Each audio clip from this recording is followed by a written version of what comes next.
Welcome to the Four Fires Podcast, where we talk about winning in all four of the essential areas of life. All right, well, welcome to the Four Fires Podcast. My name is Alan Kemper, and I am here today with Josh Sells, and we are going to dig into some stories about life experiences and about lessons learned, maybe primarily in the physical fire, and then how do they apply in our other spaces. So, Josh, welcome back. It's good to have you on the podcast again. Every now and then in life, we get a wild hair, we get a bee in our bonnet, and maybe we just decide to throw our hat over the fence and go do something that's a little outrageous. And you did this recently in your physical fire. You do a lot of work in your physical fire anyway, but I feel like this is kind of one of those over-the-top moments. So unpack that for us and kind of tell us, what you did and why did you decide that this was a good idea? Well, I'd love to give you a great story and tell you just how motivated I was and all these things, but this was one of those moments where I just have friends that like to do dumb things, and I have one friend in particular who's constantly trying to get me to do dumb things with him. So my buddy Brent, he owns our CrossFit gym, and about once a week he sends me another dumb thing that we could do together, and so in November of last year, he sent me a message and said, there's this marathon ruck where you go to Boston and you ruck a marathon and you get a Boston Marathon medal, like finisher medal, and it's going to be great. We should go do it. And he is very accustomed to me saying no. I'm like, no, that's a dumb idea. And this time I actually said yes, which he said, I was actually kind of surprised that you said yes. And so we said, okay, we're gonna go do it. And this would not be my first or his first marathon ruck. We've both done those before. But it's my first one in a long time. So, and I haven't really been training rucking. I train at CrossFit all the time, but I hadn't rucked in a while. And so I was like, okay, I got to train for this. I got to get ready, all these things. And then life happened, and we had a lot of personal things happen. Had some situations with family, death in the family, a lot of things happened.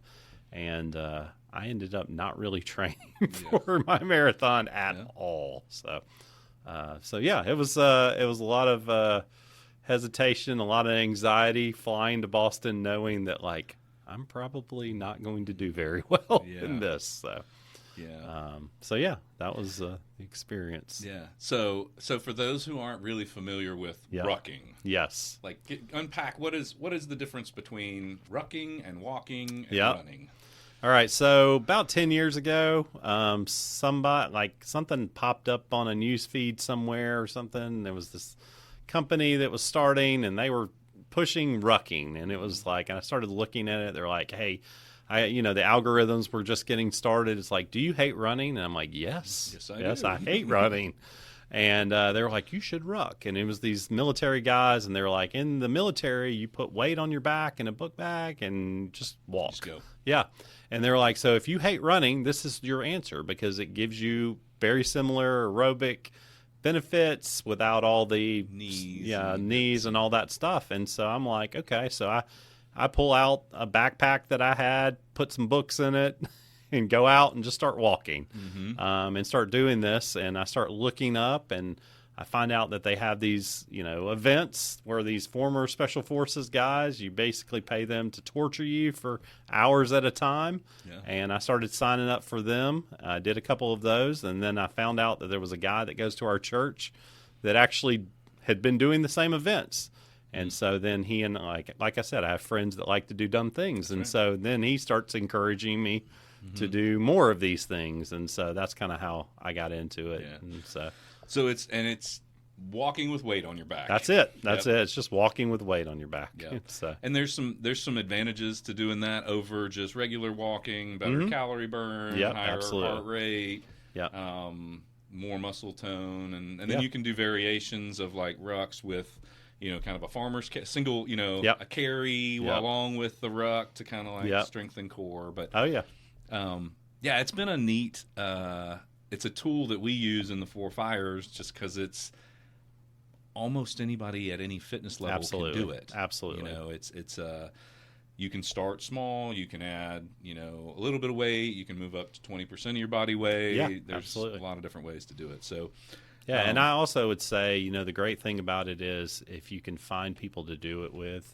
I've often said that like hiking and rucking, you get to know somebody very well because the small talk stops pretty quickly. Like you run out of things to surface level. Yeah. And so some of my deeper conversations have happened on rucks where if you're doing a 12-mile ruck with somebody, you have some pretty deep conversations. For sure. So I call it a walk and talk sometimes. You were just going to get out there and it's interesting in our society. I've noticed that like when we do an executive coaching engagement, we book them for 2 hours. And a lot of people are, why a 2-hour engagement?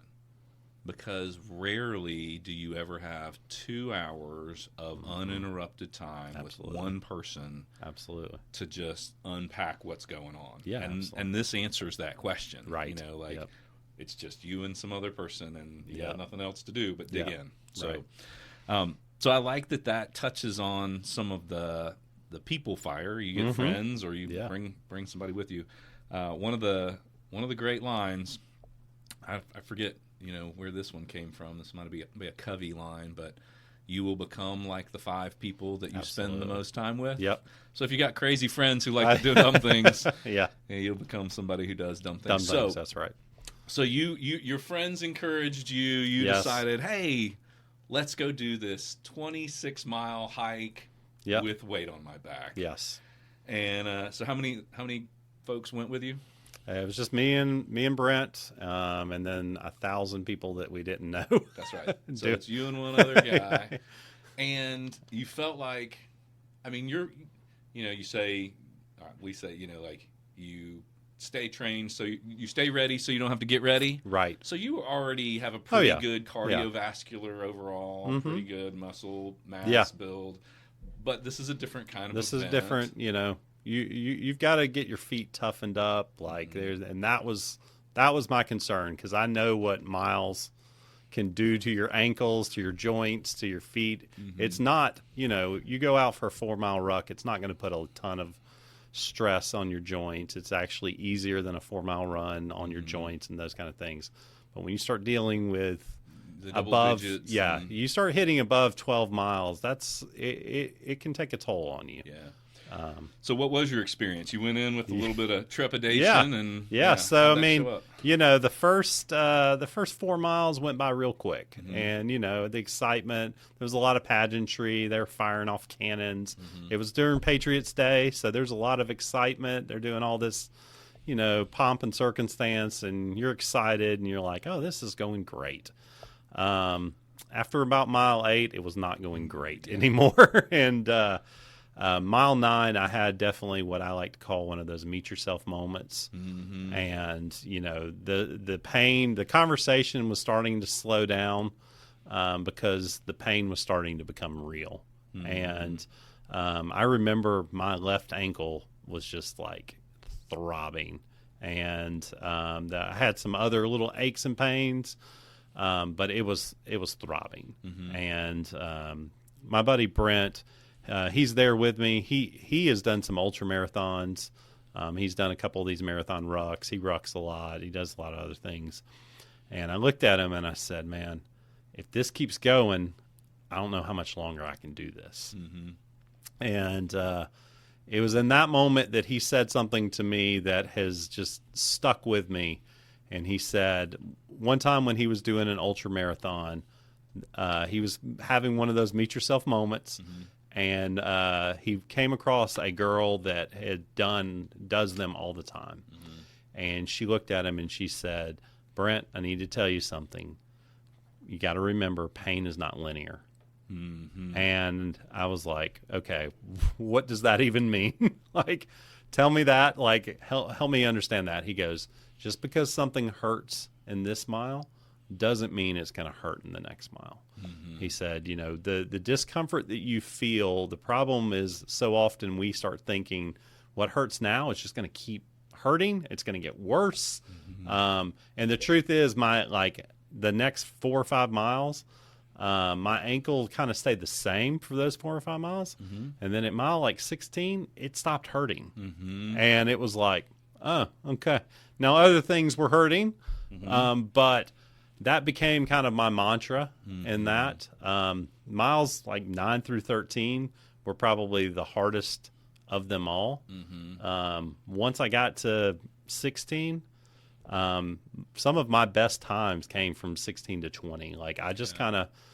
I was able to kind of just mentally zone out and just focus on taking one step at a time. And you just kind of I don't even really remember those miles very much. And it was just kind of crazy. And then you get to mile 20 and then you're just I don't care what happens at this point. I'm finishing at this point. I don't care what hurts.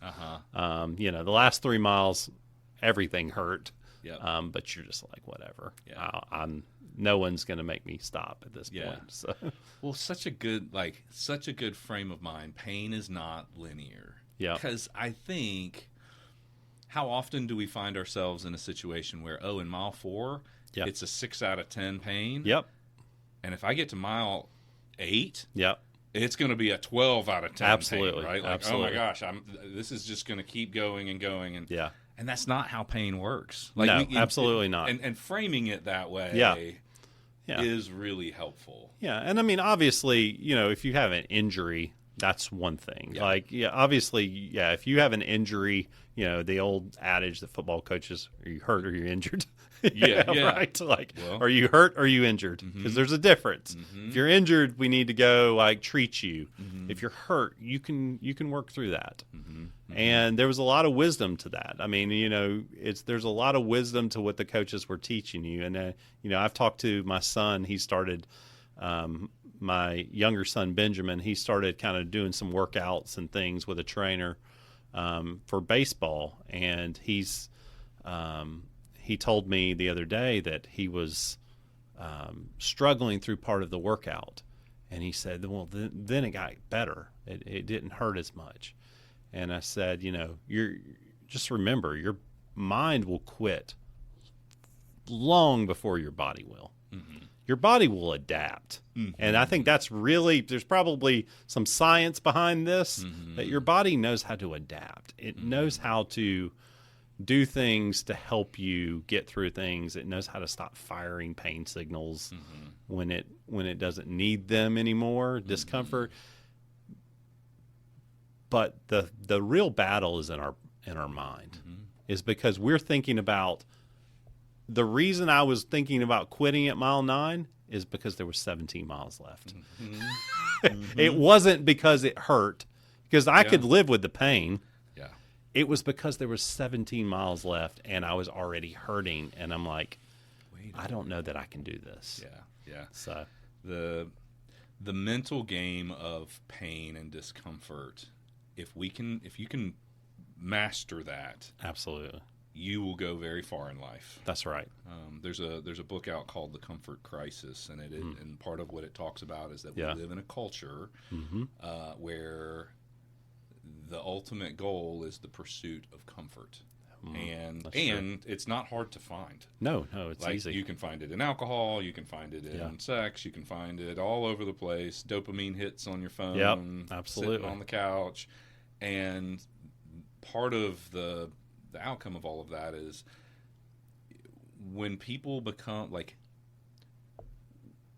when we seek and find comfort, we actually become less happy. That's correct. Our overall happiness in life. I was having a conversation with Owen the other day about this, my oldest son, and I told him, I said, you don't like the idea of going and doing stuff, but you don't like not doing stuff. And I said, have you ever met a happy, fulfilled, lazy person?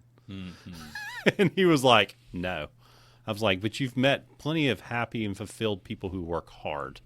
And the accomplishment is actually that purpose is actually what we're looking for, but the idea of what we have to go through to fulfill it, the idea of it. There's a Stoic philosopher who says we suffer much more in our mind than we actually do in life. Mm-hmm. And there's so much truth to that. So here's a psychologist would say that happiness is connected to progress, right? Yeah. So people are happy when they're making progress, or a synonym for progress is when they're growing. Yes. Here's another great quote. Growth and comfort rarely coexist. Yeah. So discomfort is a prerequisite for, think about go to the gym, Mm-hmm. think about in school, think about anywhere in your life when you have grown. It's because you've been uncomfortable. Absolutely. You pressed yourself into a place that was not comfortable for you. So if growth and comfort, if discomfort is a requisite for growth, and growth is the prerequisite for happiness, right, then happiness requires discomfort. Absolutely. And so, and I think part of getting to that happiness in life is this recognition of being able to push through the pain. Absolutely. Pain is not linear. Right. So that is a cool thing to get in your head that clearly helped you in the moment. Absolutely. Frame this. You completed the ruck. Mm-hmm. You brought that story back. Unpack, it's great. It's great in physical fire. Yeah, That's absolutely. a great. Where does that truth that pain is not linear, where does that show up or apply in our other fires? Yeah, absolutely. So I think that's the coolest part. The physical thing, because it's so real and it's so tangible, is sometimes the easiest place to learn lessons. Yep, 100%. And I think it's very transferable. I think that's why it's great, like sports, physical training, all of that stuff. If you can learn a lesson from it and take it to other spots, it's great. And so this mantra has become really something that applies in like every part of my life, whether it's in relationships, with like currently like relationships with my family. Like we're going through a hard time. Like I'm raising 2 teenagers right now. Yeah. And it's not easy. Yeah. And there is some uncomfortable conversations that have happened in our house in the last 6 months. And, the thing is, like you say, this is uncomfortable. This is hard. I can't believe I'm having this conversation. I don't want to continue to have this conversation. It would be easier to just not forget about it. Yeah. Like push that out of the way, walk out of the room. Don't press that subject.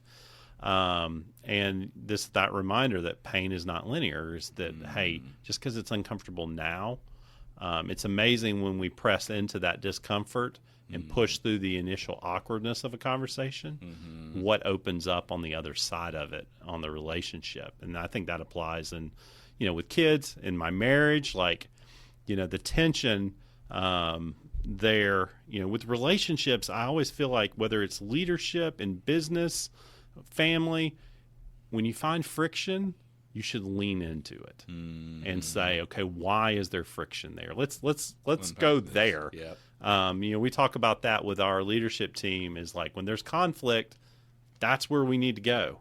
Don't shy away from that because that's what's going to sink our ship if we let it. If we don't address it. If we don't address it, correct. But the initial discomfort of it, oftentimes we're like, "Ooh, I don't want to go there." Yep. That's going to be a bad one. So I think in relationships, that's kind of where that is. Whether we're talking about finances, we're talking about anything, finances. I've had this conversation with people that are in my business. And young people, and they're trying to get their finances right. And it's really hard right now. I'm trying to pay off student loan debts. And I'm like, yes, I understand. But right now you have, like, I tell them, I'm like, right now it's not really an income problem that you have. It's an outgo problem that you have. It's a discipline problem. Yeah. And so when you switch that, it's going to hurt really bad. But as there's an old saying, it's like, choose your hard. It's like, Choose your heart. You pay now or pay later. Yeah, you're going to pay now or you're going to pay later. And so you can apply that in physical. You can apply that in anything of you choose your heart. If you don't take care of your body right now, you're going to pay for it in 20 years. Yep. Same thing with finances is, I tell my son all the time, is like, he's like, I really want to own a lot of land and be independently wealthy. I'm like, great goal. Yeah. You're going to have to work really hard right now for that to be true. Yep. That's not just going to magically appear for you. So, so I think those are just ways. I know I was telling you in our business, we have this concept, and I really wish I could attribute it to whoever said it. But we have this concept of going through the sucky swamp. Yeah, this is good. And so there is there's science behind this about performance dips when we make changes. Okay. And so when we change our diet, our energy level initially takes a drop, right? You're hungry. You're like, I'm not getting the right kinds of food. Well, your body's adapting is what it's been on autopilot. Your habits have put you on autopilot. Your body knows what you normally put into it. It knows how to burn that efficiently. You're now changing it. Performance is going to dip. Yep. Well, what happens is those adaptations happen, whether those are physical adaptations, mental, you're performing new habits, your body will go back into autopilot. It just needs to know the new course that it's going. And this could be happening as an enterprise in your business. When you change a system, the initial 2 weeks of that are going to be awful. And your people that were really good, they were really good because they had habits formed. They were doing things, and now you're asking them to do something different. Yep. It's going to take time. It's like when you move houses. The first couple times you go home, it's hard. You have to think about where you're going instead of that mindless driving that you do most of the time. Yep. So at some point it turns, your performance hits a bottom point. Yep.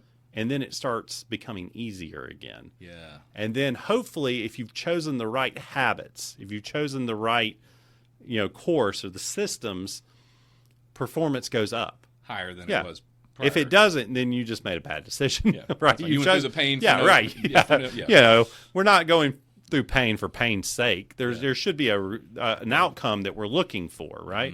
We should have done our research, thought through these things, and hopefully come out on the other side performing better. Yep. But what this guy said was that middle part, that dip right there, he called it the sucky swamp. And he said it feels like you're walking through a swamp. It feels like everything is hard. Everything's difficult. Yep. Mentally, physically, it's all difficult. And most people get stuck there. Yeah. And, like in the Bible where it says that, the Israelites got called out of Egypt. They're going to the promised land. They're stuck in the desert. Yep.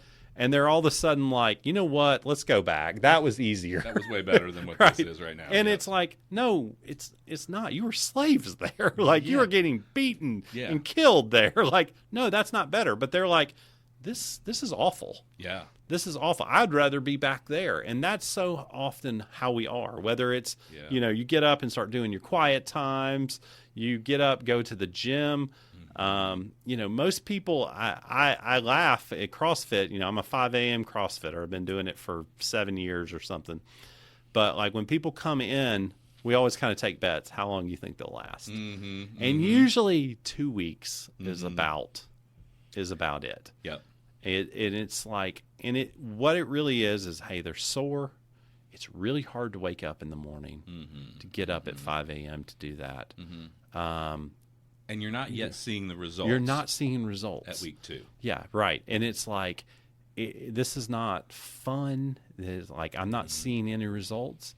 And I've seen it over those years. It's like, at 6 months, something usually happens. Yeah. And you start seeing these, whoever it is, strength goes up, endurance goes up.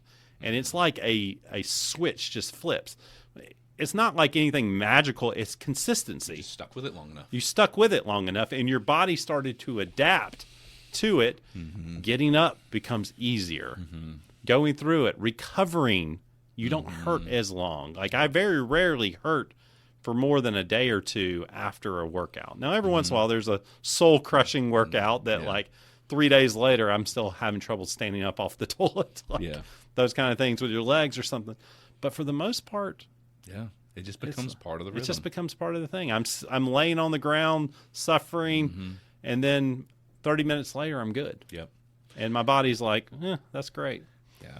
And I see that too. I mean, another iteration of that in our fires is like in the professional fire. I mean, inevitably, when you go to try to do something at the next level, whether you're leaving a sustainable job and you're trying to step out into a new role that has some upside, but it's got some scary in between. Yes. And people try to figure out how to get through the sucky swamp without actually going through the sucky swamp. Right. And that rarely do you find bridges across the sucky swamp. You just kind of have to. I don't know that there's anything worth attaining that doesn't require it. And that's the truth of it. Yeah. On the other side of pain is everything that I need. I think that's a lyric that shows up in my workout playlist. But where is it that you might currently be in the doldrums, in the hard spot, that you just need to like muscle up and say, hey, pain is not linear. Right. Like, it hurts now, yes, but the promised land is still out there. Right. And my job is to just keep putting one foot in front of the other, because otherwise you end up quitting at mile 6 of a 26-mile ruck. And I think you've just got to, I think the thing is, you've just got to, whether it's life plans or vision boards or whatever that looks like for you, whatever it takes for you to see where you're trying to go. We talk about this all the time. It's like, do you know your why? Like, do you know your why? Do you know your purpose? Do you know what you're trying to accomplish? That's what I tell Owen when he says, I want to be independently wealthy with farm. I'm like, okay, that's what your goal is. Now you need to back that down and figure out how to start heading in that direction. Yep. We don't hop in a car and say we're going to the Grand Canyon and don't pull up the GPS. Like, I'm not going to find it if I just start driving. Yeah. Like, I got to have an idea of where I'm going and how, like, if I don't start heading west from Atlanta, I don't care how fast I drive and how good I think. If I start going north, I'm not going to get there. But so many people, we understand that with car rides.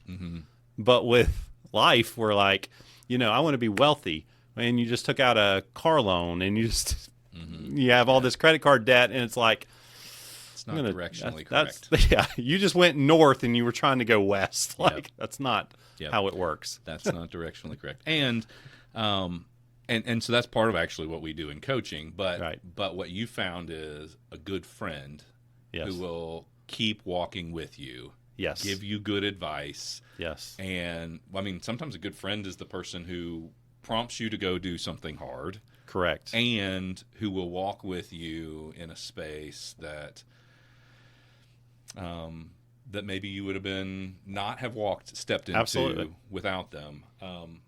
Absolutely. We talk a lot about the power of a guide. And so if there is a spot in any of your 4 fires that, for the audience out there, as you think about this idea, pain is not linear, that we need to be very intentional about where we go, but where can you find a friend, find a guide who will push you to that next level, and when you're ready to like throw in the towel because you're stuck in the sucky swamp, it's going to look at you and go, nope, we're still going. We're still doing because this. Remember where you said you wanted to be. Yeah, that's it. Man, that's good. That's a good word. Thanks for that. That line has resonated with me, and so thank you for sharing that wisdom from And that's the goal of the 4 Fires podcast. Yeah, 100%. Is that we just take these little nuggets that help people live life a little more intentionally. So the lesson of the day: pain is not linear, Pain is not linear. and that life lesson can apply in your professional fire, in your people fire, in your physical 100%. fire, and absolutely in your purpose fire. So, Yep. Josh, thanks so much My for pleasure. being here My today. pleasure. Yep. Ton of fun. Yep. Thanks for listening. This was another fun episode of the Four Fires Podcast.